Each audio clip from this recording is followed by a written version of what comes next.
Good morning, everybody. Welcome to Advanced Battery Casing Technologies webinar. My name is Ravi Bairi. I'm from AZL Gambia. So I'm working as a senior development engineer and also responsible for fire testing activities here. I'm working here since 2020, and my background is mechanical engineering. I did my master's in polymer science, focusing on composite applications and production technologies. And here at AZL, our main expertise, my main responsibilities are in concept development and battery casings, pressure vessels, or process simulations in the area of thermoforming, injection molding, or pressure vessel winding. And also today's hot topic also on work also involve more in developing test methods, application-driven test methods for fire testing. I'll give a short introduction about AZL, and then we'll move into the battery casing projects and some key insights into the battery casing projects that we have accomplished in the past, and also what we plan for the current projects.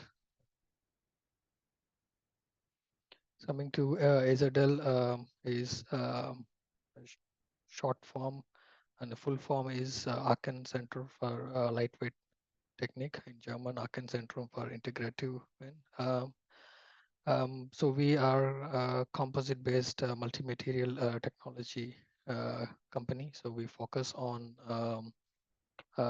combining our know-how in composite and also the production technologies, and try to bring together the experts from the ecosystem that we are located with experts and decision makers from international industries in a network of sustainable partnership and efficient projects. And here we realize the key trends and the key issues, and try to um, realize solutions and approaches how we can solve these issues, and also to realize the business development opportunities in those areas. So one way we do this is by conducting joint partner projects. So in short, joint partner projects are a pool of interested participants in a topic which interests everybody, a trending topic, or the topic, um, for example, battery casings, and yeah, we optimize technologies and bring and try to introduce the business development strategies into it, and maybe and try to approach with some future strategies, solutions and strategies to overcome to realize the trend in different market areas and also different application areas. Um, so some of the key projects that we finished in the past, there are several um, from material level to application level to the system level. So on different scales, we have already made a different technology and also market screening projects in the past. And you can scan the QR code and have a look in our website, some details about these projects and also some outcomes. So coming to today's topic, battery casing technologies. I will start with the history of our projects. So we started in 2020. So before, we are mostly focusing on networking, and from 2020 we were try to yeah, we initiated also the engineering services. So then it comes in hand of realizing key trends and issues in the networking sessions, and then figure out solutions and apply solutions in engineering services. And combined, we have created several joint projects successfully, and especially also focusing in battery casings. And some of the projects what you see today, I will explain the um, the key aspects of this project and some outcomes of this project. So from 2021 to 2025, we had almost six projects in battery casing. technologies, and we'll start with the first one. Yeah. So these are all the project partners, more than 81 partners across the globe. Um, Coming to the first project, it started in 2020 and finished in 2021. So with almost 46 participant companies all over the globe, and here we realized different trends in the battery casings and designed several battery casings. In this case, we finalized 20 different concepts. All are equally optimized under same load cases as you see here. It's more than yeah, 8 load cases. All are being optimized to equal performance, and with this we realized up to 20% of cost saving and up to 25% of weight saving over the aluminum reference battery case. So we use a similar design back then, similar to Volkswagen ID3. All the concepts are then compared with such state of the back then with that aluminum reference. Here you can see among the 20 different concepts that we created, some of the examples here. You can see it's a combination of different production technologies and combination of different materials.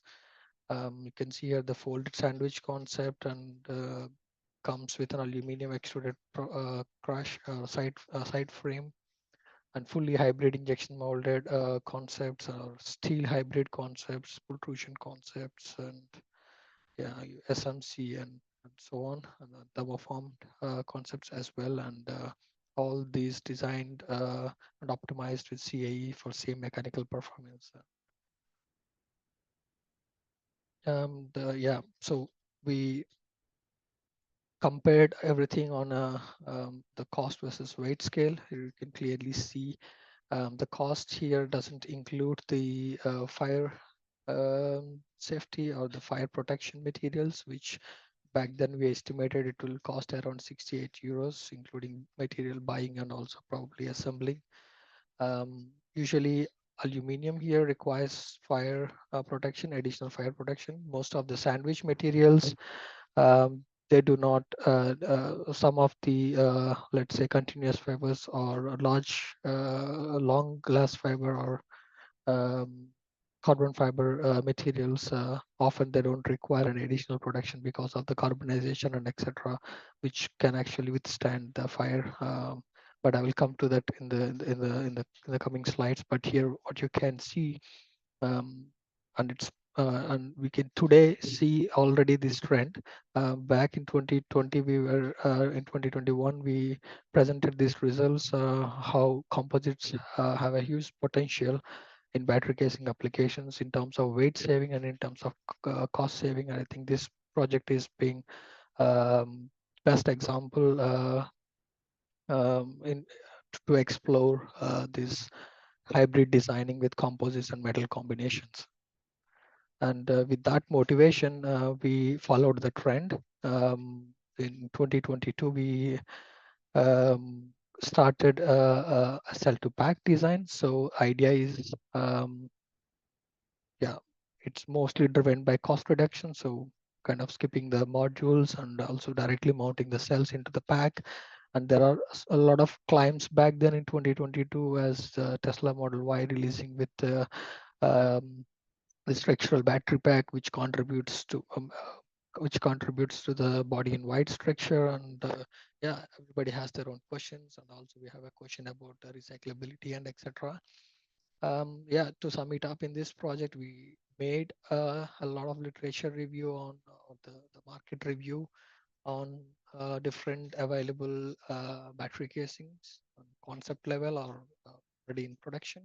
And we made these 4 layouts with prismatic cells, blade cells, and cylindrical cells, as you see. One is a modular approach, more traditional, but still no modules, but these are directly placed cells, but divided into smaller sections with the cross beams. And prismatic cells, a concept from Chilean, is placing the structural coolings parallelly between the series of cells and blade cells from BYD. So long blade cells and then glued on top and bottom.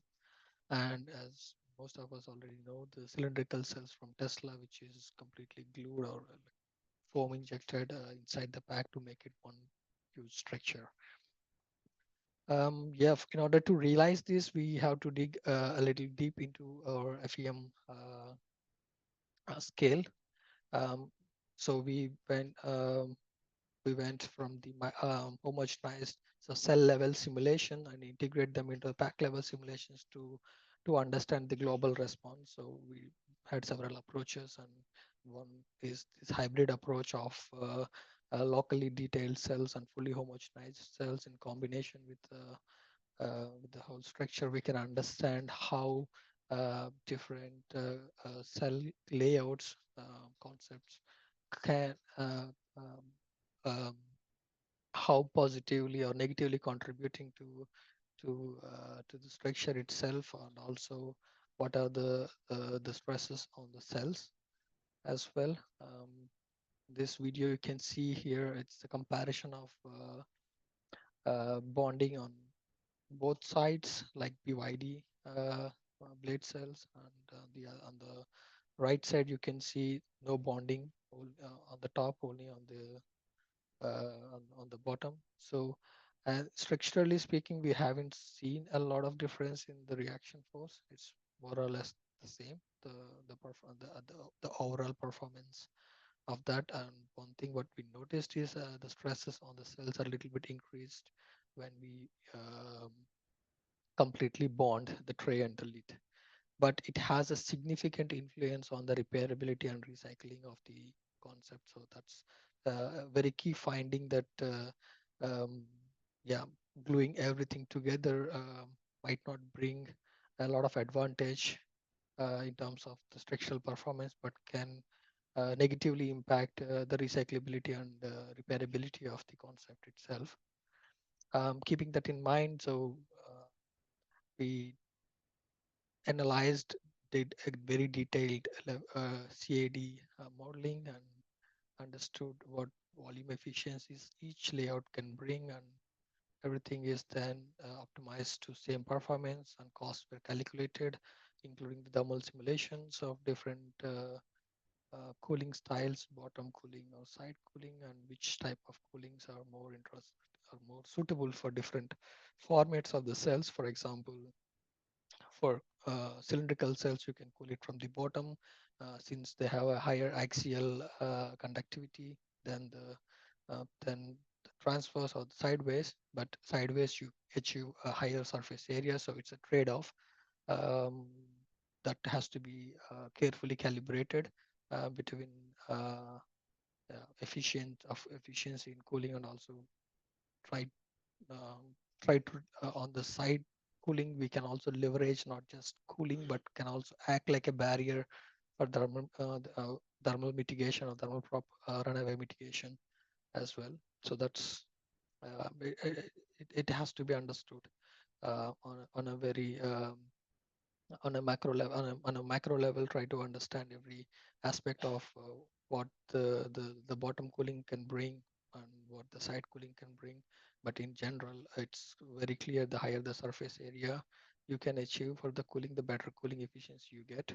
But this is not always true in all layouts, um, because the jelly rolls inside the cells are highly anisotropic in also in conductive properties, also mechanical properties.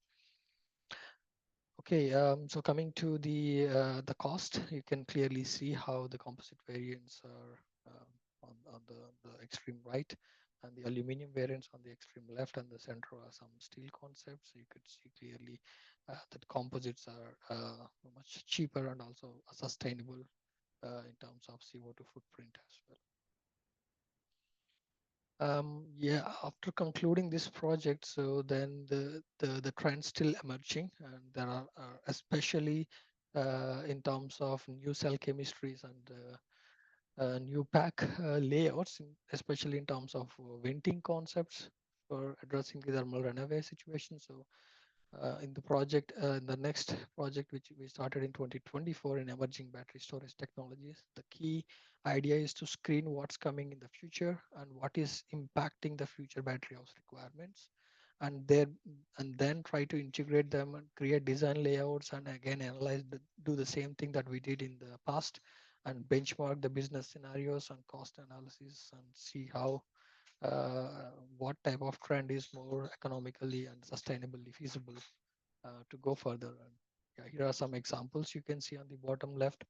So it's mega trend on injection molding, massive injection molding concepts are being produced by Sabik here, one example. Another example is from Polytech, which is already being uh, um, in production for Audi Q8 e-tron as a bottom protection plate. Um, yeah, so the other thing that the impact, one of the biggest impacts is a fully bonded solution versus a design to disassembly. And here you can see an example from Tesla Model Y, and also this is yeah, from Polytech. It's a demonstrator showing a design to disassembly. So which yeah, can leverage the new EU end of life regulations close to recycling. So we believe the future is actually heading towards in that direction, since anyhow the structural battery packs, as they climb, uh, they are not contributing that much into the structural rigidity or in terms of weight saving of the whole vehicle itself. The contribution of battery casings to the structural rigidity is comparatively not that high as we think, and that has a very negative impact on especially the recyclability and repairability aspects. And these things were very clearly discussed within the work package 1 and 2 within this project. And then yeah, so we realized different designs again, especially before in cell to pack we decided to go for layouts of how we can place different cell formats in different orientations, and how we can realize the volume efficiency and also cost and CO2 reduction. At the same way, here we try to focus mostly on what type of venting strategies that we can implement into these different material concepts, and how much volume or efficiency and how much weight saving that we can achieve with these venting concepts. And the two concepts are top venting and bottom venting. And here you can see CAE optimized weight for different concepts. On the left, you can see aluminum concepts for top venting with no venting and bottom venting. So, and also on the extreme right, you can see um, the composite solutions, and it's clearly very competitive with aluminum. Um, yeah, and you can also see for top venting, generally we require a little bit more weight compared to the bottom venting, is because general bottom venting is venting directly downwards, and there is a very low probability of propagating to the neighboring cells if the vent opens properly and diverts all the projectiles out of the pack and towards the bottom protection. So this is one thing. And for top venting, we need an additional channels which can navigate the vent gases direct towards safely towards the vent channels. So for that, you need an additional material. Um, so here you can see two example concepts. One is steel with top venting. Probably I use my pointer. So here you can see the vent gases are being directed to the backside of the pack, away from the BMS, which is supposed to locate in this area. And coming to the full thermoplastic variant here, with integrated cooling channels. Later, the aluminum will be bonded on the ribs here. You can see these are all cooling channels which are molded on top of the organo sheet here.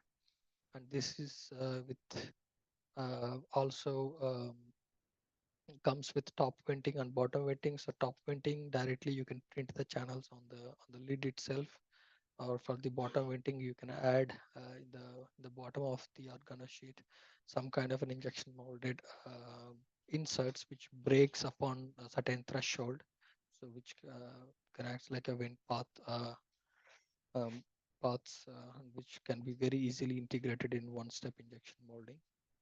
Looking at the cost, and it's very clear in terms of cost and weight.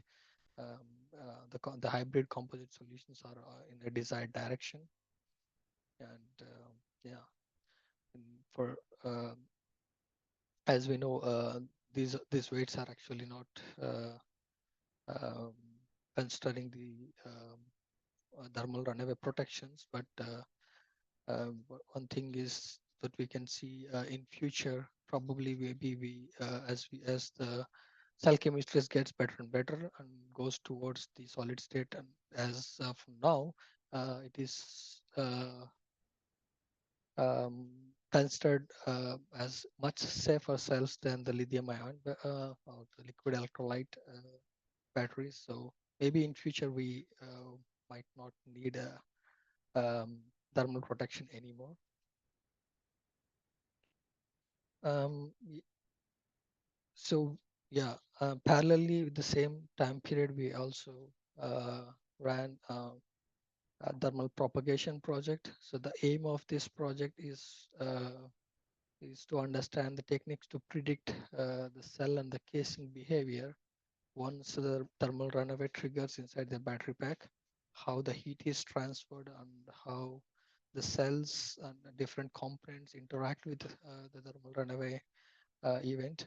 So for this, first we have to understand different cells and how and why they go into thermal runaway, and what are the stages, and also what are the outputs that we see in each cell in terms of surface temperatures, in terms of wind gas temperatures, velocities, how much mass flow they are ejecting, at what velocities they are ejecting, and so on and so forth. And these behaviors changes with the different triggering mechanisms. So either we trigger with the mechanical abuse or electrical abuse or overheating, etc. Each has an impact on the outcome of these cells, and they have a very different outcome when you trigger the thermal runaway on a module level or a cell level or a pack level. They will exert results in completely different behaviors, and these behaviors are well understood in this project and documented.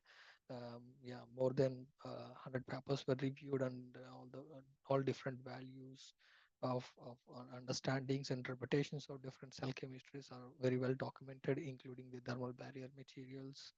Um, and this acts like a database to input into the analytical models. So we use very simple analytical heat transfer models. And here you can see a two-dimensional networking schematic of how the heat flows when the thermal runaway triggers, and how many pathways that it can choose. And we try to incorporate as uh, many components as possible, which are have a significant contribution towards the propagation, either by convection or by conduction. So by doing so, we have built simple Excel tools where you can input different cell chemistries in form of QTR, the heat release rate per time. And if you just have a temperature curve of a cell or a module, you can just simply convert them into QTR data, and then you can simply copy paste those data into the Excel table, and you can select uh, yeah, different barrier materials and different trigger times, and yeah, you can visualize how the thermal runaway is happening. And you have an option also to choose an active cooling or passive cooling. So it's also very important, and one of the major conduction paths for thermal propagation is not just the surface to surface heat transfer, the heat transfer uh, via cooling plate when it is passive cooling. So I think most of there is a probability, there is a probable chance that the cooling might stop when the thermal runaway triggers. So assuming that worst case scenario, the cooling and the bus bars are also has a major significant contribution towards accelerating the propagation of the cell to cell thermal runaway. And in this, we have also expanded this two cell model to also a module level model. And here then we also validated this with with FEM simulations, and you can see they are very well correlated. Within these projects, we realized in total of 6 tools, and each tool has its own unique inputs, which has its own uh, um, take on what you wanted to understand. In, for example, the two cell prismatic cell. Here you can change the dimensions of the cells, dimensions um, of the cell to cell barriers, or even the materials of the bus bars and cooling, etc. It's very simple how we can change with everything and understand what's happened once the first cell goes to thermal runaway, and how fast it can um, um, propagate from one cell to another cell with changing different settings. For example, going with active cooling or passive cooling, or maybe using brass as a bus bar material, or maybe something else, a different material as a bus bar material, or maybe different cell-to-cell barriers and different thicknesses. So it's very easy to use and easy to benchmark and understand the propagation from two cell to even to a 5 cell module. And you could also apply the same to the cylindrical cells.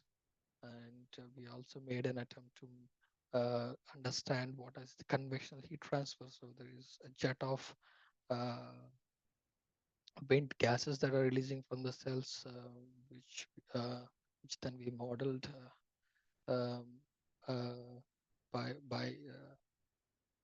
based on the literature data that we have, the wind gas velocities and the temperature profile. So here then we can understand what is the temperature buildup around the top side of the cell, and how much heat is actually transferring via convection to the neighboring cell from the top, and how we can mitigate it. For example, adding an insulative layer, and how what is the thickness supposed to be, and what different conductivities could minimize the heat transfer via convection. Some things that we can understand it um, reasonably well with these tools. And also the pressure buildup is also works pretty much the same. So we know how much mass, how much volume of gases we're releasing per time, and what is the temperature raising at this particular time, and by and we know the volume inside the pack, and just by assuming that one cell goes into thermal runaway, and this is the amount of gases are releasing, and there is an exit mass flow from the wind, is we can configure what is realistic, and then see how much pressure is building inside as a function of time. And by doing so, we can then decide how to scale your venting output, how to safely uh, select the venting component, and how to um, like what type of volume flows, or how many number of winds that we require for a given pack volume to be under to operate under safe pressure limits, over pressure limits. So yeah, this is a very easy to use Excel tool, and you don't need a CAE experience or anything else. So you just need to understand a simple model which comes with a user manual, and of course we will also guide you how to use it and how to input the new data, or how to make some changes according to your use case.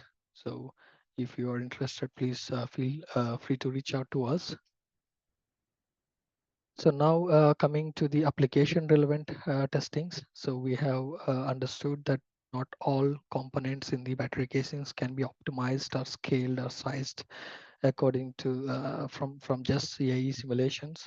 So which then required us, pushed us to find a solution, and those attempts made us realize that okay, we need to implement a testing a test bench which can simulate, for example, you can see on the top Tesla tau hook impact, so which actually happens at a very steep angle here.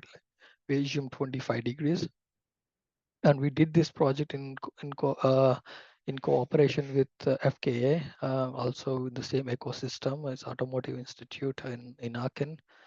Um, so they are specialized in designing crash tests, impact tests, and all kinds of mechanical or dynamic or static tests for automotive vehicles. So within this project, we have tested different solutions at different angles and yeah, made a very comparative benchmarking to select the materials or right materials for the bottom protection. And here you can see an example result. Yeah, we can see aluminum on the top, which with the highest energy absorption, but also very heavy side. And there are some composite applications, materials um, as a strong, yeah, almost close or equal to aluminum reference, also at the same weight category. But you can also see a very strong relation between the weight and the performance. So yeah, the same weight, large performance differences also can be seen here between the composites and the the metal solutions. Yeah, but still there is some composite solutions have a quite competitive in terms of also cost and the performance and also the weight. Um, yeah, the next stop is the fire testing. So which is another area very um, I can say it's very less understood how to design screening methods back then, especially how to design screening methods for or testing methods for materials that to be selected for, especially as a lead application in battery casing. So this motivated us to develop such a application relevant testing method. So within this project, we have successfully developed a test bench which um, can simulate the relevant load cases in the thermal runaway. And yeah, we have almost covered all categories of materials from metals to thermoplastics, thermosets, and in combination of thermoplastics and protection layers, and also aluminum or metals in combination with different protection layers. Also the same for thermosets. Um, Including so I will show in the coming slides also the comparisons of where in which categories they can fit and terms of weight, also the cost. So very nice graph which shows the performance versus cost. So the main motivation for us is also the lack of knowledge on composites or understanding of how we can implement composite strategies to um, uh, yeah, to be able to apply in this application area.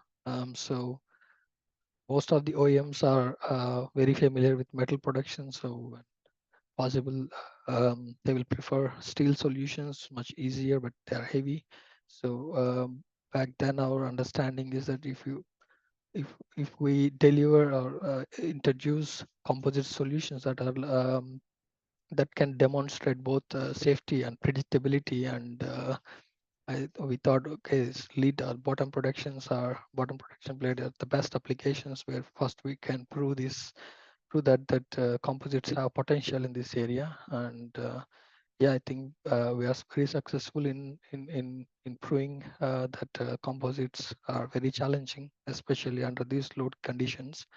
You can see during an overpressure um, uh, thermal runaway, when overpressure builds up, which exerts certain biaxial loading on the lid under fire. And this is what we wanted to understand, how composites and metals are compared when tested under extreme temperature conditions under a small load. And yeah, and this also gives us an opportunity to understand the composites better and how we can derive a safe design, and also how we can design a testing method that can help us to understand different market solutions that are available at that time, and also um, in the current times. Yeah, in order to do that, first we must understand how the materials react to the real cell testing. So here we have done some real cell testings with prismatic cells with 214 watt hours. This is a cell that is used in Volkswagen ID3. And yeah, here we, on the right, we have you're seeing the AZL particle blasting test. Um, we calibrated a test profile in such a way that it creates equal damage. That is a damage hole in aluminum, and there is no hole in the composite solution. That's our main aim, why we do the real cell testing. Um, and of course, the reason for being why the aluminum fail is because it's the localized heat flux and its a low melting point, and also the high thermal conductivity made yeah, penetration much easier. And compared to composite, since it is of course thicker, so here it is 2 millimeter aluminum and almost 4 millimeters uh, hybrid glass fabric materials, which is at a lower conductivity and higher thickness, and the carbonization formation of the char is much faster, which actually acts like a barrier, takes the impact and also keeps the backside temperature lower, and avoids additional resin burning over the time, which kind of delays the penetration process or burn through process.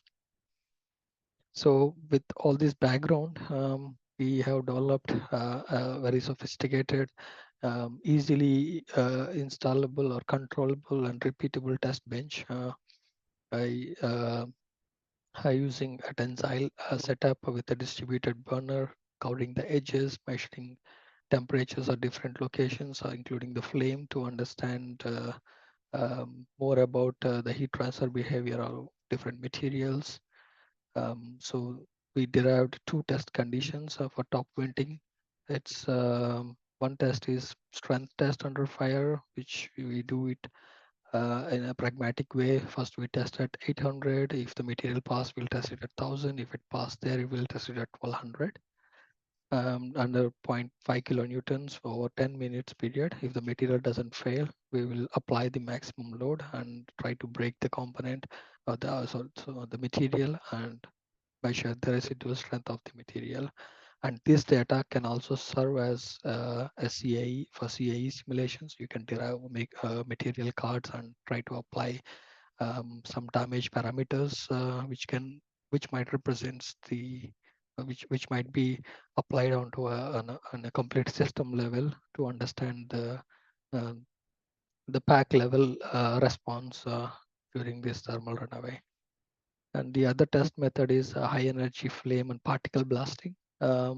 Here, as I explained before, so we optimized, we calibrated the test settings to create equal damage, which is hole in an aluminum and no hole in a composite of same material. And yeah, at these test conditions, by exposing the specimen for 1200 degrees for 80 seconds, and then followed by a 20 gram per second of particle flow, particle impact for 10 seconds. So this is the test condition um, to understand the erosion behavior at high temperatures for different materials. And by doing so, we did it these two test bench methods uh, for more than 50 materials. And here you can see all the black dots here, which are failed either at 800 degrees or particle blasting. Green survived 800 and particle blasting, and the yellow survived 1000 and particle blasting, and the diamonds are survived all the test conditions above.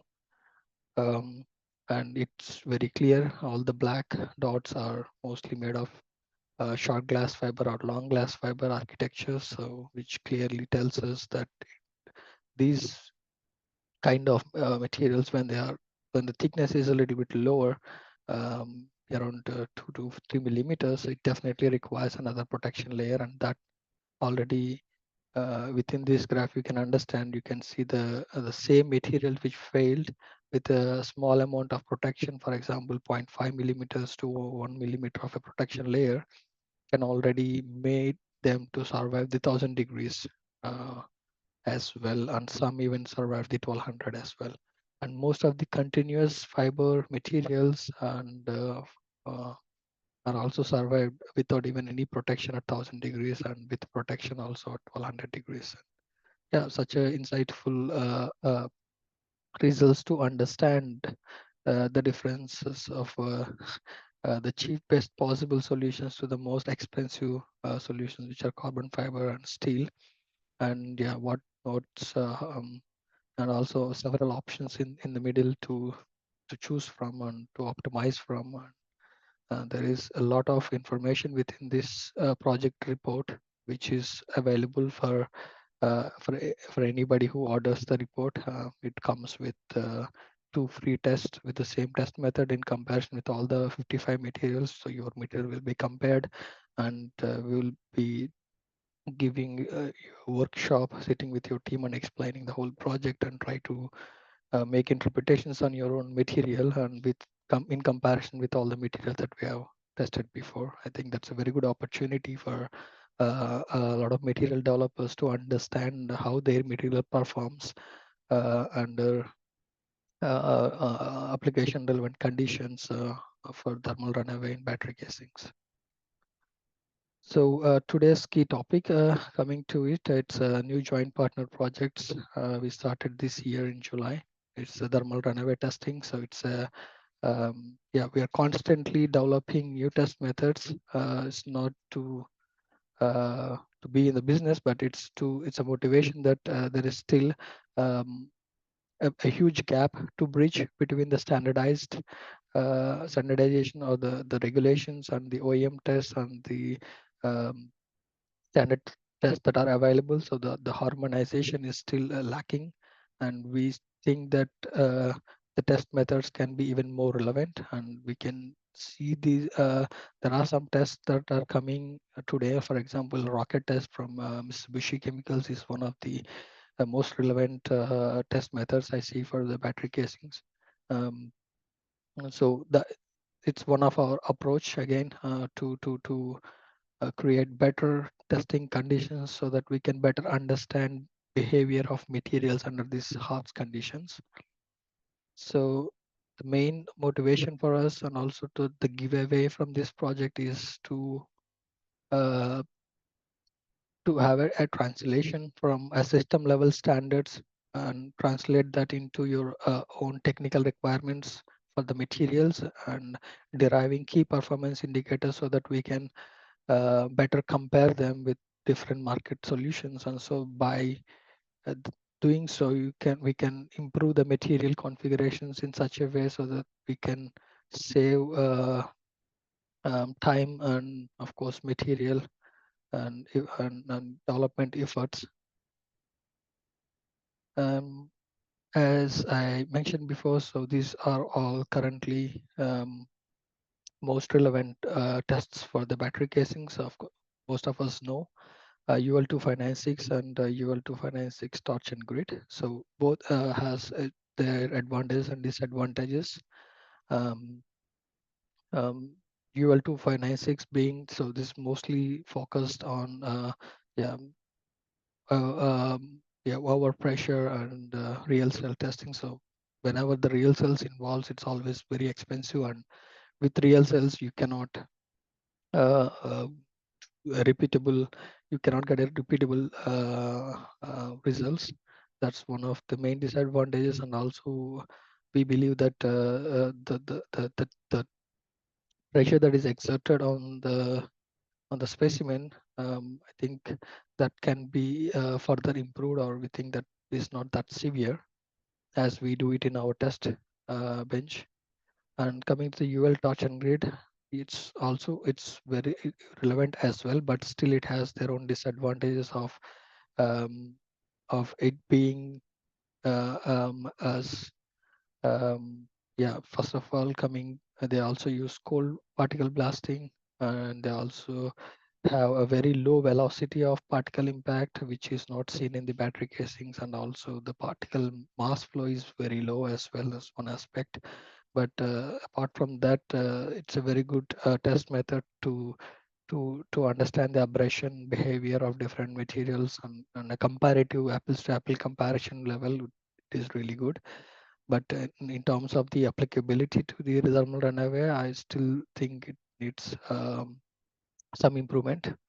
As I mentioned before, rocket test is one of the best test methods that we have today for the battery casing. So it can simulate the initial impulse, the kinetic energy that is releasing from the batteries very well. One disadvantage is that it cannot do a prolonged testing, so which is actually what happens in the battery casings. It's not just one cell going into thermal runaway. So there will be multiple cells going into thermal runaway, and how and the material um, that is guarding, protecting, or taking this load is the same, just few millimeters away from the initial source. So it's important to understand the global behavior of the material, not just for the single event, but what happens after 5 minutes or 10 minutes to this material is something what we focus mostly.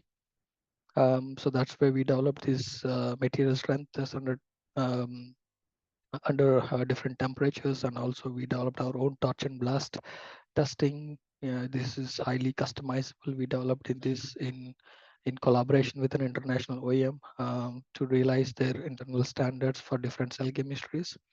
So by doing so, what we understand here is we do have a very a major limitation, which is the cold particle blasting. As we do the blasting, the surface temperature goes quickly, cools down very quickly, which is not realistic at all, as we see in the battery casing, battery cell thermal runaway.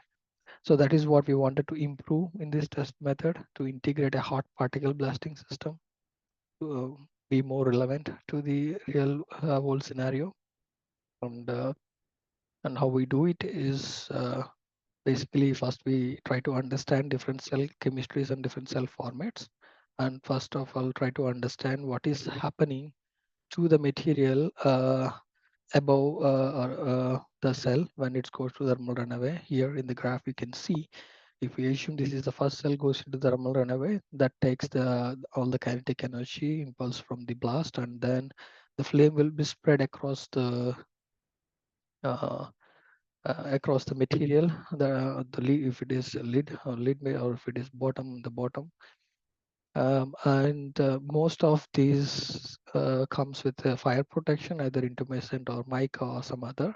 So which are actually activate after like around 400 degrees or so. So these materials can very quickly polarize or even expand and delaminate. And if there is a second cell thermal runaway at the location where it's already exposed to a pre-temperature of higher temperatures around 500, 600 degrees, so there is a chance that it might not take the second impact. And there is also a chance that the blast might occur at an angle which again impacts at the same location where the first source is there. It is not always guaranteed that the thermal runaway will only happen in 90 degrees. There is a lot of studies which shows thermal runaway can also happen at an angle, shooting at an angle.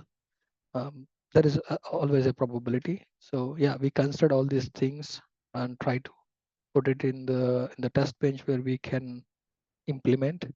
So we divided that into three stages, and one stage is being pre-flame exposure, either a short duration at a high temperature or a little bit longer duration, maybe at lower temperatures, depends on the observations that we make on the module level testing of with real cells. Particle blasting, it can be short duration, ideally high temperature. So currently this is what we are trying to achieve, and high pressure blast. For example, speeds of 150 meters per second, mass flows of 20 grams per second. Try to reach as close as possible to the cells that we are looking for, designing for. And then the post flame exposure, which is often neglected, is because once the cell goes into thermal runaway, the material underneath that cell is already been damaged. But when the neighboring cell goes into thermal runaway, it also has to take the secondary flames, and it should sustain um, those temperatures and not to burn through as well. So that behavior is also has to be understood.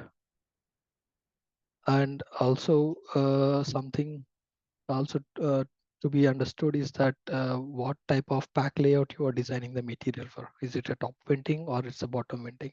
So in case of top venting, we already discussed how the overpressure creates a tensile or biaxial loading, and then it also creates a very high temperature. So this is an example test profile. You can see how you can apply the same three-stage phenomena, um, uh, three-stage principle.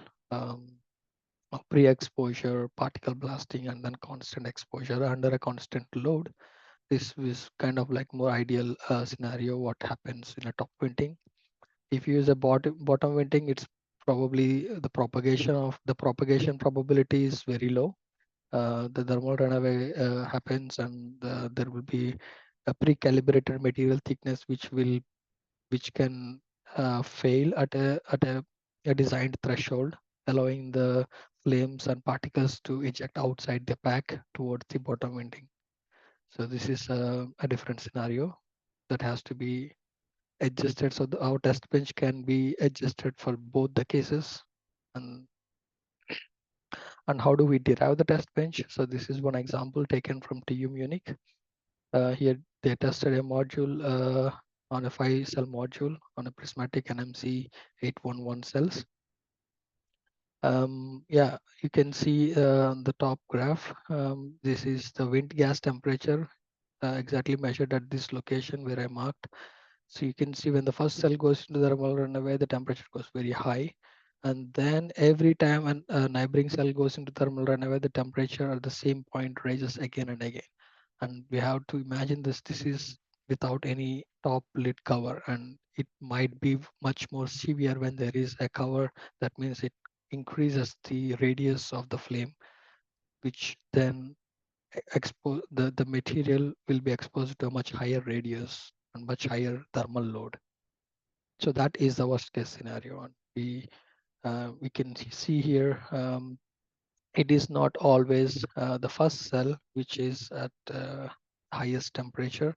This is shown in several research articles that the higher uh, the slower the cell that the slower the heat increases in the cell, the higher the material involves in this. The more the battery material involves in the thermal runaway, so which uh, uh, um, results in a very high temperature and also very high intense blast.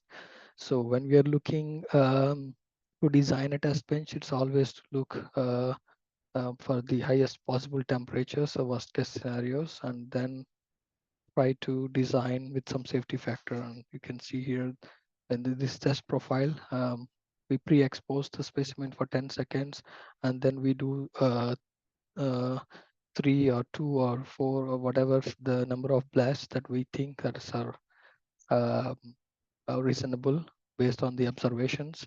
For example, here you can see the venting of the cell is at an angle, not at the 90 degrees. So that means it is hitting the neighboring material, which is already being damaged.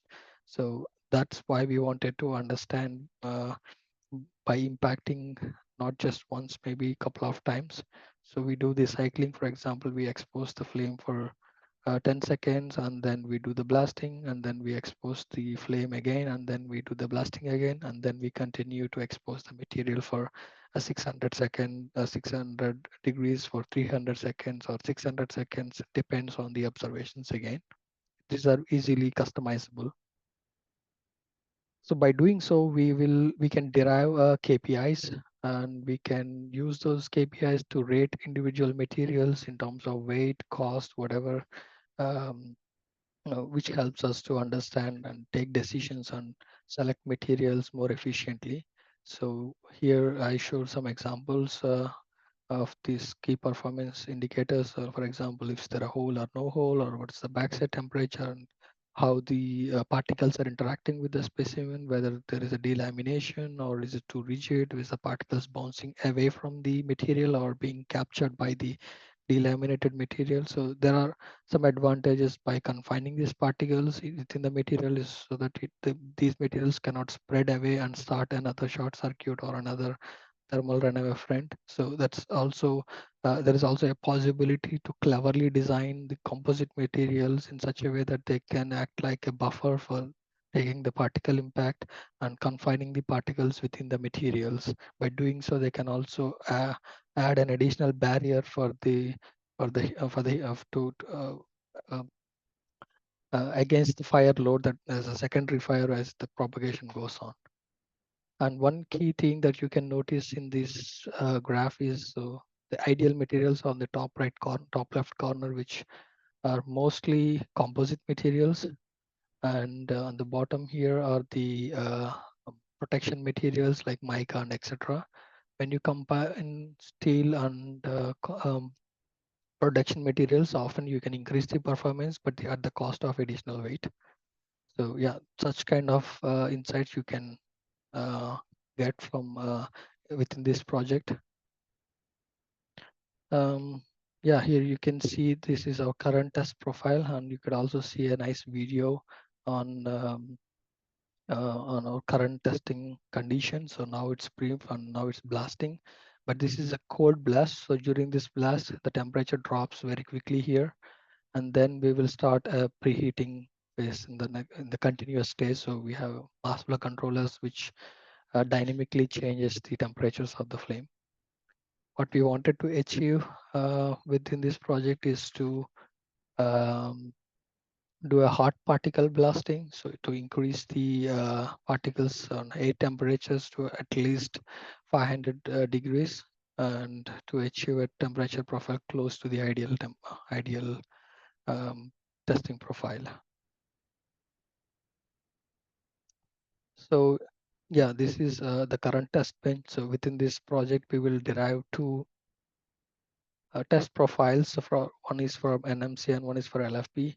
And for each we test, for each participants, we will take two materials and we'll test these two materials at these two test conditions, and we compare all of them uh, in the rating system that I showed before. So the objectives is to simply put it, develop the hot particle system and develop the test profiles, generalized test profiles for NMC and LFP, and then conduct the testings on the materials from the participants and benchmark them and create guidelines on how you can improve this material to perform better. And we divided this into three work packages. Work package one is already done this week. It's mostly about the state of the art and how we can the design principles of how we can do the hard particle blasting, um, and a lot of literature on the regulations and also different components the battery casing. And the second stage is to develop and calibrate and test yeah, different test profiles and see the repeatability and other factors. And work package 3 is to derive the test condition and test all the materials, benchmark them, and create a guidelines for the participants.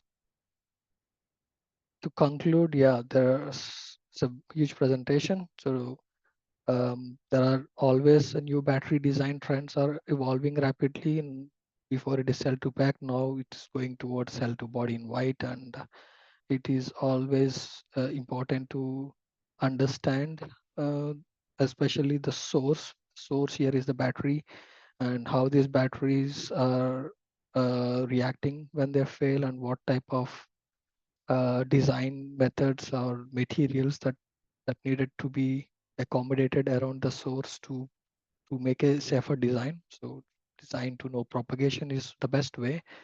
Um, and there are many different materials and solutions exist to protect against fire and bottom impact. So a proper screening method and a comparison method is very relevant. And also the composites showed in all our projects a huge potential, especially in combination with metals and other materials. We can realize cost, CO2, and also even weight um, advantages or savings. The last but not least, the recycling, design to recycle, design to disassembly. It's one of the major topics today, and it's a new area, new opportunity to meet the use end of life regulations. So it's very important how we design our battery casings, and these are huge parts which can make a lot of difference, because it's the end of life regulations is all about what is the percentage of material that you are recycled or put into this cycle. And I think this battery casing lid or bottom protection or other components can be a very good opportunity to explore, especially in polymer composite materials. Yeah, in the below you can see the QR code where you can get more information about the ongoing project, or if you have any questions or anything, you can always feel free to contact me. And here you can see the costs for the AZL partners and also participants, external participants as well. Yeah, with this, I conclude my presentation, and thank you so much for listening, and wish you a nice